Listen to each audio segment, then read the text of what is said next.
اللہ وبرکاتہ۔ الحمد للہ رب العالمین والصلاة والسلام علی سید الانبیاء والمرسلین وعلی آلہ واصحابہ اجمعین، اما بعد فاعوذ باللہ من الشیطان الرجیم، بسم اللہ الرحمن الرحیم۔ وبشر الذین آمنوا ان لهم قدم صدق عند ربهم، صدق اللہ العلی العظیم وصدق رسولہ النبی الامین المختار الکریم الرؤوف الرحیم۔ انتہائی احترام و عقیدت کے ساتھ حضور سید المرسلین، خاتم الانبیاء، شفیع المذنبین، رحمت للعالمین، صلی اللہ تعالی علیہ وآلہ واصحابہ وبارک وسلم کی بارگاہ میں اپنی غلامی کا ثبوت دیں، اور جس طریقے سے میں پڑھا ہوں میرے ساتھ مل کر با ادب آواز بلند نذرانے محبت پیش کریں۔ الصلاۃ والسلام علیک یا رسول اللہ، الصلاۃ والسلام علیک یا حبیب اللہ، الصلاۃ والسلام علیک یا نبی اللہ، وعلی آلک واصحابک یا نور اللہ، صلی اللہ تعالی علیہ وسلم۔ دوستان محترم، اولاً یہ بات عرض کر دوں کہ ہم لوگ یہ درود پاک جو پڑھتے ہیں اس میں خطاب کے صیغے سے ہم حضور کو مخاطب کر کے درود پڑھتے ہیں۔ علیکہ یا رسول اللہ، اے اللہ کے رسول، آپ پر درود و سلام ہو۔ تو اس میں ہونا یہ چاہیے کہ جب ہم کسی انسان کو مخاطب کرتے ہیں کہ اے فلاں ادھر آؤ، اے فلاں میری بات سنو، تو جس کو مخاطب کرتے ہیں پورا دھیان توجہ بھی ہمارا اس کی طرف جاتا ہے۔ اگر یوں ہو کہ ہم کسی کو مخاطب بھی کریں اور دماغ میں اس کا تصور تک نہ ہو تو شاید یہ بے وقوفی کے قریب ہوگا۔ اس لیے جب بھی بغیر خطاب کے صیغے سے بھی اگر آقا علیہ السلام پر درود پڑھیں تو اس وقت ہمارا دل، دماغ، وجود پورا حضور کی بارگاہ کی طرف متوجہ ہونا چاہیے۔ اور خاص طور پر جن عاشقوں کو یہ سعادت ملی ہے کہ انہوں نے سرکار کی جالیاں دیکھی ہیں اور وہاں جا کر کے بھی وہ سلام کر آئے ہیں، تو ان کے لیے یہ بہترین موقع ہے کہ جب یوں درود پڑھا جائے، علیکہ اے آقا، اے میرے نبی، آپ پر درود ہو، تو اس وقت وہ آنکھیں بند کر کے تصور یہی کریں کہ میں حضور کی جالیوں کے قریب کھڑا رہ کر حضور کو درود سنا رہا ہوں۔ تو اس سے روحانیت میں اضافہ ہوگا اور جو درود کا حقیقی فیضان ہے اس کی لذت مل سکے گی۔ دوستان محترم، آج کے اس جمعۃ المبارکہ میں قدم غوث الاعظم دستگیر رضی اللہ تعالی عنہ کے حوالے سے چند باتیں آپ کی خدمت میں عرض کرنی ہیں۔ سرکار اعلیٰ حضرت فرماتے ہیں، پیر پیراں میر میرا اے شہ جیلاں توئی، پیر پیراں میر میرا اے شہ جیلاں توئی، ان سے جان قدسیہ و غوث انس و جاں توئی، ان سے جان قدسیہ و غوث انس و جاں توئی، سر توئی سرور توئی، سر را سر و ساما توئی، جاں توئی جانا تو ای جاں را قرار جاں تو ای، یعنی اے پیروں کے پیر، اے میروں کے میر، اے شہنشاہ بغداد، فرشتوں کی جانوں کا قرار بھی آپ کی ذات ہے، انسان اور جنات دونوں کے آپ فریاد رس اور مددگار ہیں، آپ تو راز ہیں، سرور ہیں، اور ہمارے سروں کا سارا ساز و سامان آپ ہی ہیں، آپ تو ہماری جان ہیں اور ہماری جانوں کا قرار ہے۔ قصر عارف ہرچے بالا تر بتو محتاج تر، قصر عارف ہرچے بالا تر بتو محتاج تر، نے ہما بننا کہ ہم بنیاں ای بنیاں تو ای، آنکھ پایش بر رقاب اولیاء عالم است، آنکھ پایش بر رقاب اولیاء عالم است، وہاں کے ای فرمود حق فرمود باللہ آن تو ای،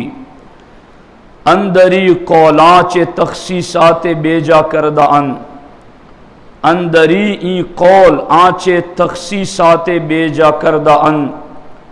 الزلل پا الضلالت پاک ازاں بہتاں تو ای۔ اس کا مطلب یہی ہے کہ میرے غوث پاک، آپ کو اللہ نے وہ شان دی ہے کہ آپ کا قدم ہر ولی کی گردن پر ہیں، اور جو اس سے کوئی غلط مفہوم نکال رہا ہے تو وہ خود غلطی میں مبتلا ہیں، بالیقین آپ کا قدم ہر ولی کی گردن کی زینت ہے۔ دوستان محترم، سرکار غوث الاعظم دستگیر رضی اللہ تعالی عنہ کے قدم کے سلسلے میں تفریح الخاطر میں یہ روایت لکھی گئی ہے کہ سرکار غوث الاعظم دستگیر رضی اللہ تعالی عنہ خود فرماتے ہیں کہ جب معراج کی رات اللہ کے رسول صلی اللہ تعالی علیہ وسلم سدرۃ المنتہا پر پہنچے تو وہاں جبریل امین آپ سے پیچھے رہ گئے۔ غوث الاعظم دستگیر فرماتے ہیں فَأَرْسَلَ اللَّهُ تَعَالَى روحی الیہ فی ذالک المقام، تو اللہ تبارک و تعالی نے اس مقام پر میری روح کو بھیج دیا۔ غوث پاک فرماتے ہیں فَتَشَرَّفْتُ بِهِ وَاسْتَحْصَلْتُ عَلَى النِّعْمَةِ الْعُظْمَى وَالْوَرَثَةِ وَالْخِلَافَةِ الْكُبْرَى۔ غوث پاک فرماتے ہیں پھر میری روح نے مصطفیٰ کریم علیہ تحیۃ والثناء کے قدموں میں اپنا کندھا پیش کر دیا۔ غوث پاک فرماتے ہیں پھر میری روح کے کاندھوں پر قدم رکھ کر کے اللہ کے رسول صلی اللہ علیہ وسلم اوپر کی منزلوں کی طرف تشریف لے گئے۔ ایک روایت یہ ہے کہ مکۃ المکرمہ میں براق سواری پر سوار ہوتے وقت غوث پاک کی روح حاضر ہوئی، اور وہاں براق پر سوار ہوتے وقت غوث الاعظم دستگیر کی روح نے اپنا کندھا پیش کیا، اور اللہ کے رسول صلی اللہ تعالی علیہ وسلم اس روح غوث الاعظم دستگیر کے کندھوں پر قدم رکھ کر کے براق پر سوار ہوئے۔ تو یا تو سدرۃ المنتہا کی بات لے لیں، یا پھر مکۃ المکرمہ میں سواری براق پر سوار ہوتے وقت کی بات لے لیں، یا دونوں مقامات پر اللہ کے رسول صلی اللہ تعالی علیہ وسلم نے غوث پاک رضی اللہ تعالی عنہ کی روح کے کاندھوں پر قدم رکھ کر کے آپ نے اگلی منزلوں کے سفر کا آغاز فرمایا۔ اور جب یوں ہوا تو ہمارے آقا علیہ السلام نے ارشاد فرمایا یا ولدی وحدقت عینی قدمی ہادہ علی رکبتک وَقَدَمَاكَ عَلَى رِقَابِ كُلِّ أَوْلِيَاءِ اللَّهِ تَعَالَى، اے میرے بیٹے اور میری آنکھوں کی ٹھنڈک، آج میرے قدم تو نے اپنے کاندھے پر اٹھائے ہیں، میری امت کا ہر ولی تیرے دونوں قدم اپنے کاندھے پر اٹھائے گا۔ قدماک علی رکاب کل اولیاء اللہ تعالی، کہ ہر ولی تمہارے دونوں قدموں کو اپنے کندھوں پر اٹھائے گا۔ اور سیدنا شیخ شہاب الدین سہروردی رضی اللہ تعالیٰ عنہ سے روایت ہیں کہ جب غوث الاعظم دستگیر رضی اللہ تعالیٰ عنہ پیدا ہوئے تو آپ کے دونوں کندھوں پر حضور کے دو قدموں کا نشان موجود تھا۔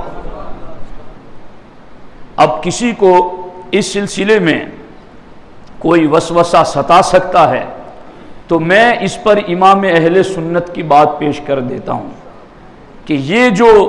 غوث الاعظم دستگیر کو شہباز لامکانی کہا جاتا ہے، تو اگر جبریل وہاں سے پیچھے رہ گئے تو پھر غوث الاعظم دستگیر کی روح وہاں سے آگے کیسے گئی؟ تو کیا غوث الاعظم دستگیر کو معاذ اللہ جبریل سے افضل مانا جا رہا ہے؟ تو اس کا سوال سرکار اعلیٰ حضرت سے ہوا اور بڑا پیارا جواب دیا اعلیٰ حضرت نے، سنیے اور ایمان تازہ کیجیے۔ اللہ اکبر۔ غوث پاک فرماتے ہیں کہ شب معراج میں روح پرفتوح حضور غوث الثقلین رضی اللہ تعالی عنہ کا حاضر ہو کر پائے اقدس حضور پرنور سید عالم صلی اللہ علیہ وسلم کے نیچے گردن رکھنا اور وقت رکوب براق یا صعود عرش زینہ بننا شرعن و عقلن اس میں کوئی بھی استحالہ نہیں۔ یعنی اعلیٰ حضرت فرماتے ہیں کہ معراج کی رات براق پر سوار ہوتے وقت رکوب براق پر سوار ہوتے وقت یا صعود عرش کی طرف آگے بڑھتے ہوئے روح غوث اعظم کی گردن کا زینہ بننا یعنی سیڑھی بننا، اعلیٰ حضرت فرماتے ہیں یہ روایت ہے اور اس میں ماننے میں کوئی حرج نہیں ہے، اس کو ماننے میں کوئی حرج نہیں ہے۔ آگے جو سوال پیدا ہوتا تھا وہ تو برقرار رہا، تو جواب دیتے ہوئے لکھتے ہیں کہ سدرۃ المنتہا اگر منتہائے عروج ہیں تو باعتبار اجسام نہ بنظر ارواح۔ فرمایا کہ یہ جو سدرہ کو منتہا کہا جاتا ہے کہ یہاں بس اینڈ ہو گیا، یہاں سے نہیں آگے، تو وہ جو اینڈ ہیں اعلیٰ حضرت فرماتے ہیں وہ جسم کے لیے ہے، روح کے لیے نہیں ہے۔ کیسی نفیس بات ہے جی۔ یہ ہے احمد رضا جو مقام غوثیت میں فنا ہے۔ کیا پیاری بات۔ سدرۃ المنتہا اگر منتہائے عروج ہیں تو باعتبار اجسام نہ بنظر ارواح، عروج روحانی یعنی روحانی اعتبار سے عرش سے اوپر جانا ہزاروں اکابر اولیاء اللہ کو عرش بلکہ عرش کے اوپر تک جانا روحانی طور پر میسر ہے۔ جس کا انکار نہ کرے گا مگر علوم اولیاء کا منکر، یعنی ولیوں کے روحانی اس سفر کو جو عرش اور عرش کے اوپر بھی ہے اس کا انکار وہی کرے گا جسے ولیوں کی شان کا پتہ نہیں ہے، وہی انکار کرے گا۔ اب اعلیٰ حضرت نے کمال بات لکھی، سبحان اللہ۔ فرماتے ہیں بلکہ باوضو سونے والے کے لیے حدیث میں وارد کہ اس کی روح عرش تک بلند کی جاتی ہے۔ تو جو باوضو سوتا ہے اس کی روح عرش تک بلند ہوتی ہے، تو پھر روح غوث اعظم کا کیا پوچھنا۔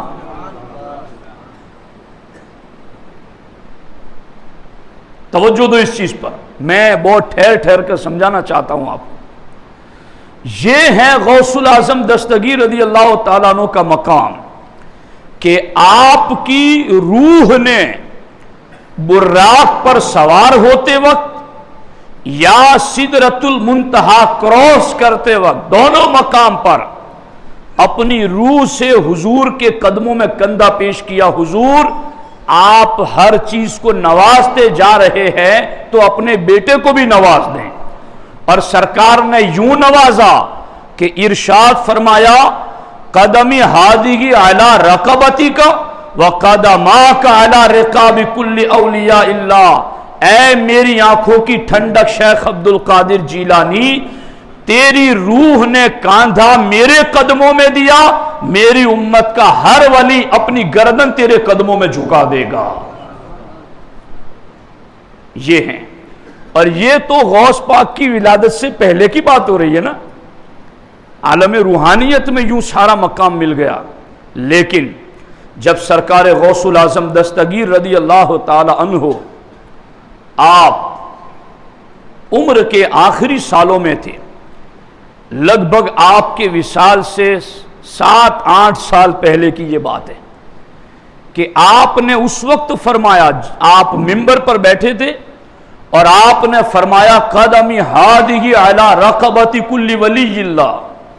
کہ میرا یہ قدم ہر ولی کی گردن پر ہیں۔ تو اس وقت سیدنا ابو سعید القیلوی رضی اللہ تعالی عنہ، قلائد الجواہر میں یہ روایت موجود ہیں،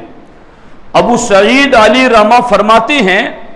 کہ جب غوث پاک نے یہ کہا کہ میرا یہ قدم ہر ولی کی گردن پر ہے، تو اللہ تبارک و تعالی نے منصب ولایت کے اسٹیٹس کے اعتبار سے غوث الاعظم دستگیر کے دل پر تجلی فرمائی۔ اور جب غوث پاک کے دل پر اللہ نے تجلی فرمائی تو تمام ولی جو گزر چکے تھے اور تمام ولی جو اس وقت موجود تھے، سب کے سب جسم اور روح کے ساتھ اس محفل میں حاضر ہو گئے، تمام کے تمام اولیاء متقدمین و متاخرین سب کے سب اس محفل میں حاضر ہو گئے۔ ادھر رب کی تجلی ہوئی، ادھر ہر ولی محفل میں موجود ہیں، اور نبیوں کے امام حضور سید المرسلین صلی اللہ تعالی علیہ وسلم مقرب فرشتوں کی جماعت میں خود اس محفل میں تشریف لاتے ہیں، اور سرکار دو عالم صلی اللہ علیہ وسلم نے اپنے مبارک ہاتھوں سے غوثیت کبریٰ کا لباس شیخ عبد القادر جیلانی کو پہنا دیا۔ یہ وہ منظر تھا، اور اس وقت عالم یہ تھا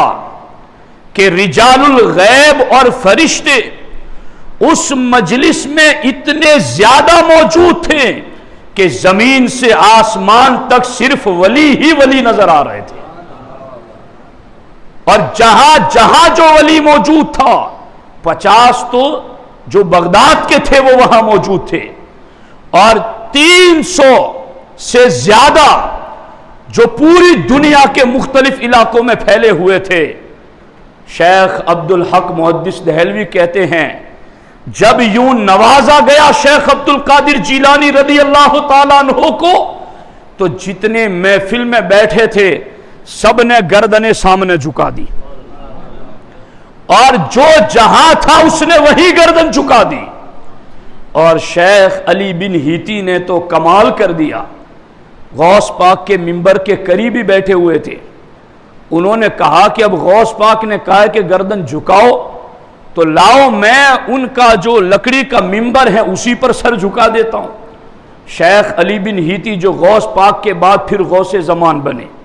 یعنی غوثیت کبریٰ تو غوث پاک کے پاس ہی رہے گی اب امام مہدی تک، مگر ان کے ماتحت غوث آتے رہیں گے۔ تو شیخ علی بن ہیتی کو غوث پاک نے غوثیت دی، یہ علی بن ہیتی اپنی جگہ سے اٹھ کر آئے اور غوث پاک کی لکڑی کے منبر پر اپنی گردن یوں جھکا دی۔ علی بن ہیتی کہتے ہیں میں نے گردن کیا جھکائی، میں نے روحانیت میں دیکھا کہ میرا مرتبہ اور بلند ہو گیا. تو فرماتے میں نے پھر تو غوث پاک کا قدم ہی اٹھا کر کندھے پر رکھ لیا, اور جب کندھے پر رکھا تو مرتبہ اور بلند ہو گیا. فرماتے پھر میں نے اٹھا کر اپنے سر پر غوث پاک کے دونوں قدم رکھ لیے, تو مجھے وہ مرتبہ ملا جس کا کبھی میں نے احساس بھی نہ کیا تھا کہ مجھے اتنا بلند مرتبہ ملے گا. یہ علی بن ہیتی رضی اللہ تعالیٰ عنہ اور غوث الاعظم دستگیر رضی اللہ تعالیٰ عنہ کے بارے میں آپ کے دور کے ایک ولی شیخ مکارم رضی اللہ تعالیٰ عنہ فرماتے ہیں کہ میں اللہ کو سمیع و بصیر سمجھ کر کہتا ہوں کہ جس روز غوث الاعظم دستگیر نے فرمایا کہ میرا یہ قدم ہر ولی کی گردن پر ہے, اس وقت روئے زمین کے تمام اولیاء نے غوث پاک کی طرف نظر اٹھا کر دیکھا تو سب کو یہ نظر آیا کہ غوث الاعظم کے سامنے قطبیت کا جھنڈا گاڑ دیا گیا ہے کہ اب اری کا جھنڈا چلے گا, اور غوثیت کا تاج ان کے سر پر رکھ دیا گیا ہے, اور تصرف تام کا جوڑا جو شریعت حقیقت اور معرفت سے مزین تھا وہ شیخ عبد القادر جیلانی کو پہنا دیا گیا. یہ ہے غوث پاک کی شان. اور اسی پر بس نہیں ہے بلکہ سرکار غوث الاعظم دستگیر رضی اللہ تعالی عنہ کے حکم پر گردن جھکانے کی جو سعادتیں مل رہی ہیں, یہ جو علی بن ہیتی رضی اللہ تعالیٰ عنہ نے کہا کہ یوں گردن جھکانے پر مرتبہ بلند ہوا, غوث پاک کے دور میں ایک دوسرے ولی تھے جن کو شیخ المغرب کہا جاتا, اور شیخ عبد القادر جیلانی کو شیخ المشرق کہا جاتا, یعنی مغرب کے ولیوں کے امام شیخ محمد مغربی علیہ الرحمہ اور مشرق والوں کے امام اور غوث شیخ عبد القادر جیلانی ہیں. اتنے پائے کے بزرگ تھے شیخ محمد مغربی علیہ الرحمہ. وہ بیٹھے تھے اپنے مریدوں کے حلقے میں خلفاء کے ساتھ, تو اچانک شیخ محمد مغربی علیہ الرحمہ کی حالت بدلی اور آپ نے زور زور سے کہنا شروع کر دیا, اللہم انی اشہدک و اشہد ملائکتک انی سمعت و اطعت. اے اللہ میں تجھے گواہ بناتا ہوں, تیرے فرشتوں کو گواہ بناتا ہوں, میں نے بات سنی اور مان لیا. جب بار بار یہ کہا تو مریدوں نے کہا حضور کوئی بات کرنے والا نظر نہیں آ رہا ہے, آپ کس بات کو مان رکھے گئے اور کس بات پر اللہ اور فرشتوں کو گواہ بنا رہے ہیں؟ کہا تمہیں نہیں پتا, اس وقت بغداد میں شیخ عبد القادر جیلانی رضی اللہ تعالی عنہ نے یہ اعلان کیا ہے کہ میرا یہ قدم ہر ولی کی گردن پر ہے, میں نے سنتے ہی اپنا سر یہیں سے جھکا دیا ہے. اور پھر اس کے بعد شیخ محمد مغربی کیا کہتے, توجہ سے سننا, شیخ محمد مغربی کہتے ہیں کہ جیسے ہی میں نے غوث پاک کے قدموں میں اپنا سر جھکایا تو میں نے دیکھا کہ اللہ کے رسول صلی اللہ تعالی علیہ وسلم جنت کے دروازے پر کھڑے ہیں اور جنتی لباس لے کے کھڑے ہیں, اور سرکار فرشتوں کو بلا بلا کر کہہ رہے ہیں لے جاؤ یہ جوڑا فلاں کو پہنا دو, اس نے میرے لاڈلے عبد القادر کے حکم پر گردن جھکا دی ہے, لے جاؤ یہ جوڑا جنت کا آج اسے پہنا دو, اس نے میرے لاڈلے کے حکم پر اپنی گردن کو جھکا دیا ہے. تو اب آپ اندازہ لگائیں کہ غوث پاک کے حکم پر گردن جھکانے والوں کو اللہ یہ مرتبہ دیتا ہے کہ انہیں جیتے جی جنت کے جوڑے پہنا دیے جاتے ہیں, تو پھر غوث الاعظم دستگیر کا مرتبہ کتنا بلند ہوگا. اللہ اکبر. اس سلسلے میں میں نے اس بات کو پڑھا کہ حضرت سیدنا بہاؤالدین ملتانی علیہ الرحمہ جب غوث پاک کے قدم کا ذکر ان کی محفل میں چلا تو ان کے ایک مرید نے کہا کہ غوث پاک کا قدم میرے پیر کی گردن پر نہیں جی. تو کسی نے شیخ بہاؤالدین زکریہ ملتانی علیہ الرحمہ کو کہا کہ فلاں آپ کا مرید تو یہ کہہ رہا ہے کہ آپ کی گردن پر غوث پاک کا قدم نہیں, تو کتنا پیارا جواب دیا. انہوں نے کہا یہ محروم مجھے اللہ کا ولی ہی نہیں مانتا. چونکہ غوث پاک نے تو یہ کہا ہے نا کہ میرا قدم ہر ولی کی گردن پر ہے. اگر یہ مجھے ولی مانتا تو ضرور مانتا کہ میری گردن پر بھی ان کا قدم ہے. تو یہ کوئی پیار نہیں ہے کہ غوث پاک کا قدم نہ مانا جائے. یہی پیار ہے کہ امام مہدی کے آنے تک ہر ولی کی گردن پر غوث پاک کا قدم مانا جائے. یہی حقیقی پیار. اور اس پر تو بڑے دلائل ہیں. اب میں تقریباً 28 صفحے ابھی سامنے رکھے ہوئے میرے, اور ابھی صرف 12 تک میں پہنچا ہوں. اس ٹاپک پر ابھی آدھی سے زیادہ گفتگو باقی ہے, لیکن اب چونکہ ہمارے پاس وقت کم رہتا ہے تو اس پر میں اب ایک روایت عرض کر دیتا ہوں, اور اس کے بعد پھر کس کو عرض کروں اور کس کو چھوڑ دوں. حضرت سیدنا شیخ علی بن ادریس یعقوبی علیہ الرحمہ فرماتے ہیں کہ ہم لوگ ولیوں کی ایک جماعت تھی اور ہم شیخ علی بن ادریس یعقوبی کی خدمت میں حاضر تھے. اتنے میں شیخ عمر المریدی حاضر ہوئے. تو شیخ علی بن ادریس نے کہا کہ رات کو جو خواب دیکھا وہ بتاؤ لوگوں کو. انہوں نے خواب بتایا کہ میں نے دیکھا کہ انبیاء کرام قبروں سے تشریف لا رہے, ان کے ساتھ ان کی امتیں ہیں. میں نے حضور کو دیکھا کہ اللہ کے رسول علیہ السلام تشریف لائے تو آپ کی امت دریا کی موجوں کی طرح ہے اور پوری زمین پر چھائی ہوئی ہیں. پھر میں نے دیکھا کہ اللہ کے رسول علیہ السلام کے پیچھے کئی مشائخ آ رہے ہیں, پیران طریقت آ رہے ہیں. میں نے ان میں ایک پیر کو ایسا دیکھا کہ جن کے جتنے مرید میں نے کسی پیر کے نہیں دیکھے. اور وہ جب میں ان کے قریب گیا اور جا کر پوچھا کہ آپ کون ہیں تو بتایا گیا یہ شیخ عبد القادر جیلانی ہے. تو اب دیکھو یہاں پر کہ غوث الاعظم دستگیر رضی اللہ تعالیٰ عنہ کا قدم یہ بہت بڑی شان رکھتا ہے. بس ہمیں تو دعا کرنی چاہیے کہ ان کے نشان قدم پر ہم چلتے رہیں اور ان کی تعلیمات پر عمل کرتے رہیں. اللہ رب العزت کی بارگاہ میں دعا ہے رب ذوالجلال ہم سب کو سرکار غوث پاک کا حقیقی فیض نصیب فرمائے. السلام علیکم ورحمۃ اللہ وبرکاتہ.